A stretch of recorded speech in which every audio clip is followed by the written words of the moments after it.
Mga coach, may papakinggan tayo at napaka-real talk nga daw nito. Alright, simulan natin to. Alright, Huwag go! ka maging masyadong responsible at reliable na anak, kapatid, o kamag-anak sa pamilya nyo. Kung ayaw mo na mapasubo ka na ikaw ang Alright. magiging provider ng buong angkan nyo. Kapag pinangarap mo na ikaw lagi yung magbibigay ng pangarap nila, na ikaw yung takbuhan lagi ng problema nila. Kapag nasanay sila, meron silang kailangan, andyan ka lagi na madaling malapitan. Ang hirap ng umatras kapag ikaw na yung naituring nila na parang bangko pero wala naman silang dinideposito pera sa'yo. Pag nakasanayan nila na masyado kang mabait, lagi ka nagbibigay ng pera, mababrandigan kang masama kapag tumanggi ka ng isang beses, dalawang beses. At ikaw na yung sasandalan nila habang buhay. At ang malupit pa nito, ikaw pa yung mahihiya kapag hindi ka nakapagbigay. Ikaw yung nakakaangat-angat sa pamilya nyo. Lagi ka nagpapadala kapag Pasko. Lagi ka pa nagpapadala kapag may birthday. Tapos kapag ikaw yung kinapost yung pamilya nyo, ikaw pa yung mag-a-apologize ngayon.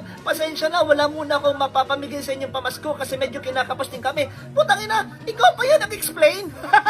Imagine mo yun, ikaw na yung nagbibigay ng tulong, ikaw na yung nagre-regalo, natigil ka lang ng isang beses, dalawang beses, medyo kinapos kayo, Oh ikaw na my rin yung God! nagpapaliwanag, bakit Alright, sana may natutunan kayo dun mga kapatid.